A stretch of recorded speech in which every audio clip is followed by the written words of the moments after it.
Magandang araw po, welcome po sa aking channel, Nov9 TV.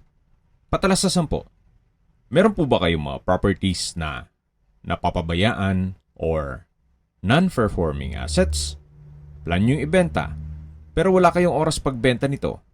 Kung ito'y pagkakatiwala nyo po sa amin, tawag lang po kayo sa aking numero, usap po tayo, gawan ko po ng video for free. Yes, libre po. Wala po kayong babayaran. Tutulungan pa namin kayong mabenta ang inyong property. Kami na po bala sa marketing, sa boosting, pati po sa paid advertisements, even sa tripping. Hindi na po kayo mapapagod sa pag-entertain ng mga buyers. Kami na po bala sa lahat. Tawag lang po kayo. Nandito po tayo ngayon sa isang exclusive subdivision dito sa Tagaytay. Ito pong bagong video presentation natin ay isang brand new 2-story house. May lot area po ito na 180 square meters at may floor area na 170 square meters. Fully fenced at may gate na rin po ito. With 6 bedrooms kasama na ang maid's room, may covered carport at may balkonahe. Ito pong pangalawang gate ay pwede pong magpark pa dyan sa loob ng 3 sasakyan. Tungkol naman po sa dokumento nito, ito'y titulado, buhay po ang may-ari, kaya wala po kayong maging problema sa documentation o sa transfer ng title. Ito pong subdivision ay kompleto din po ang amenities gaya ng clubhouse, park and playground, swimming pool at meron pong 24-hour security. Napakatahimik po ng lugar, sariwa ang hangin at malamig po ang klima. Ito po ay nasa matas na lugar. Ang estimated elevation above sea level ay 2,430 feet. Tunghayan niyo po itong pasad at corner side nitong bahay.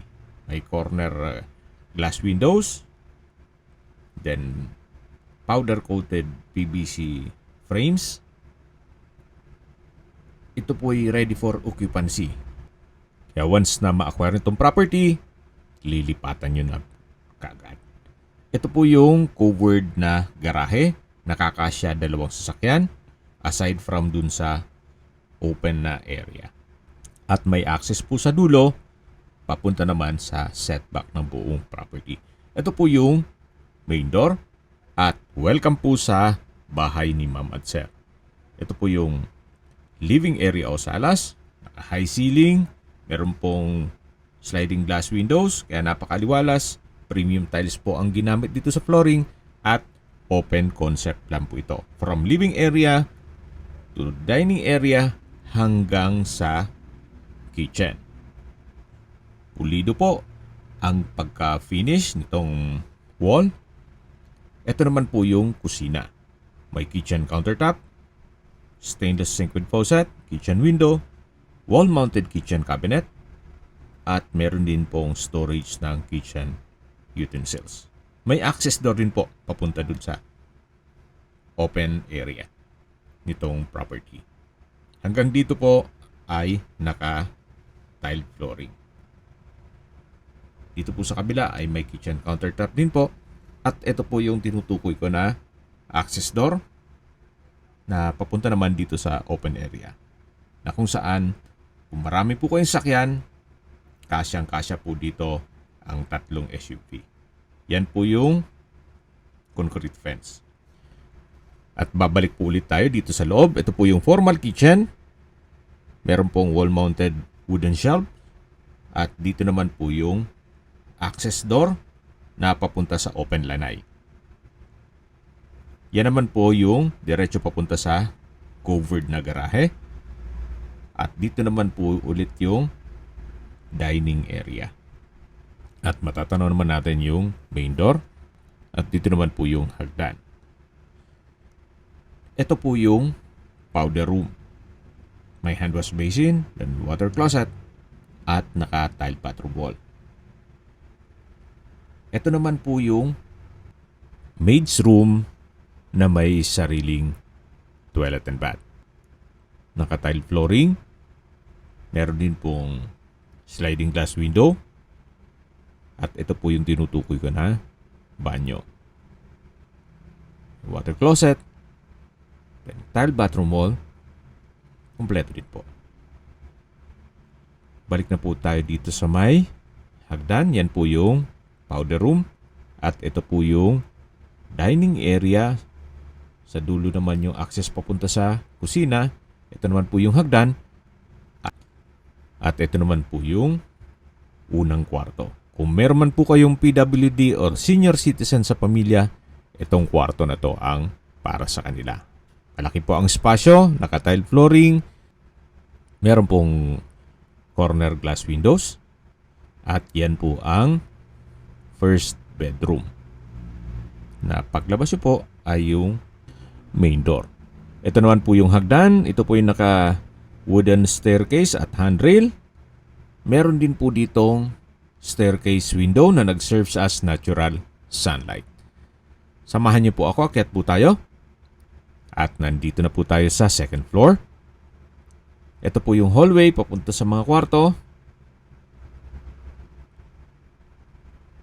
At dito naman po yung unang kwarto o master bedroom.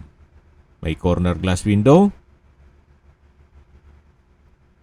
Malaki ang espasyo. May sariling toilet and bath.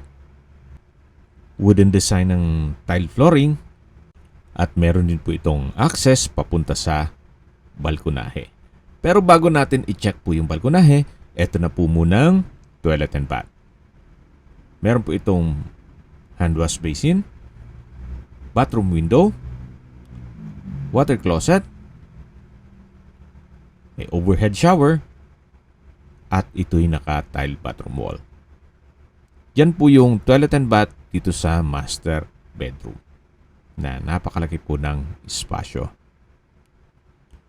Yan po yung corner glass window at dito naman po yung access door papunta dito sa balkonahe na kung saan malaki din po ang espasyo nito. May railing na rin po siya at naka-tile flooring. Yan po, tunghayin nyo po itong kapaligiran. Napakatahimik po, napakaaliwalas. Isingit ko lang po, yung reason for selling ay property liquidation. May pagbabago sa kanilang plano o change of plans. Kaya bebenta na lang nila ito. Yan po, tunghayin nyo po ulit itong kapaligiran.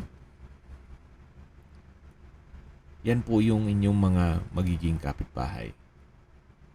May ilang-ilang mga nakatayo na rin dun sa kabilang street. Pero dito po sa area na to ay 3 o 4 na bahay pa lang. At dun po sa kabilang side nitong concrete fence ay for sale din daw po, sabi ni owner. Pero ibang may-ari.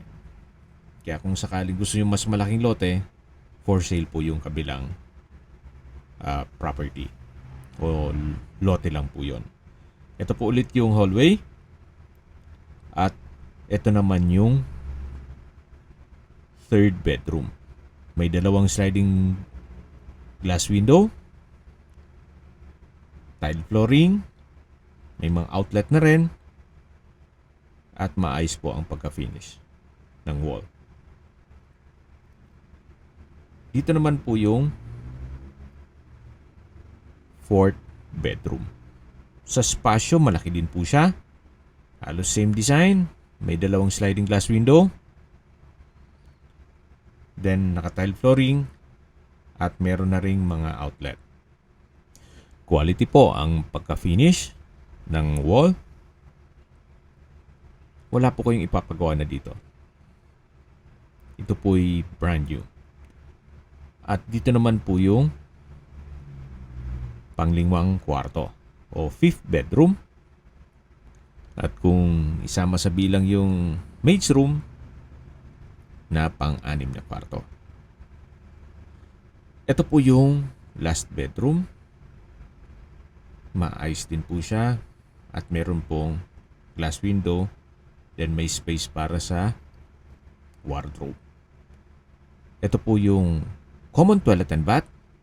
May hand wash basin, water closet, may shower, bathroom window at naka-tile bathroom wall. Yan naman po yung staircase window na nag-serves as natural sunlight. Habang pababa po tayo, pag-usapan na natin ang distance, location at travel time. Mula po sa Mahogany Market, ang distance is 2.7 kilometers at ang travel time is 6 minutes. Mula naman po sa Tagaytay Rotonda o Fora Mall, ang distance is 5.6 kilometers at ang travel time is 10 minutes. Kompleto na po doon gaya ng public market, groceries, convenience store, remittance center, banks, schools, church at hospital. Yan po yung lagi kong binabanggit sa inyo na dapat nyo i-consider sa paghanap ng property ay yung meron pong malapit na hospital. Hindi ko naman po sinasabing sakitin kayo. Yan naman po yung for emergency purpose lang naman. At ito po pala yung service area. At dito naman po yung open space. Itong property na pwede pong garahe ng 3 sasakyan. At balik po tayo sa distance, location at travel time. Mula naman po sa Calax, Aguinaldo Highway, ang distance is 20.4 kilometers at ang travel time is 25 minutes.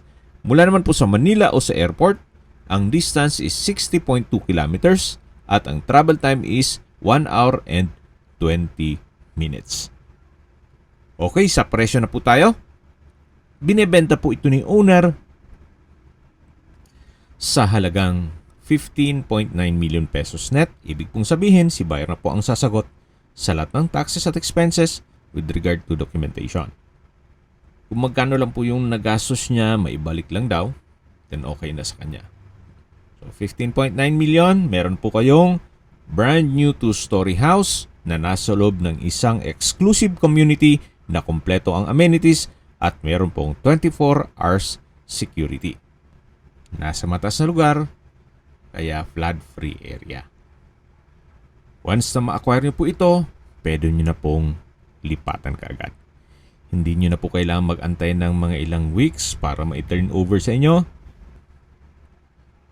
Once na ma-settle nyo payment, pwede na pong mag-move in. Kung may mga katanungan po kayo o gusto magpaset ng tripping, tawag lang po kayo sa aking numero. Sa mga kababayan naman natin nasa ibang bansa, meron po akong WhatsApp, Viber, Telegram, at Signal.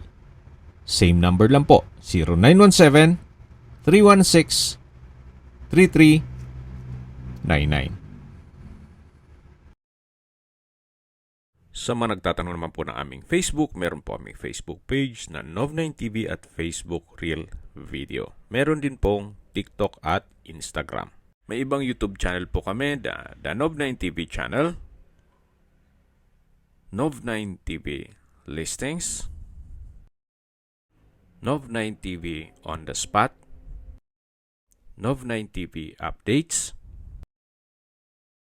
at Nov9TV House Rental. Sana po naibigyan nyo ang video presentation. Paki-like and subscribe na lang po sa aking channel para ma-update din po kayo sa aking future listings. Kung sakali po hanap nyo yung mas malaking sukat ng lupa, meron din po kami ibang listings na pwede nyong pagpilian. Huwag po kayong mag-atubiling tumawag sa amin.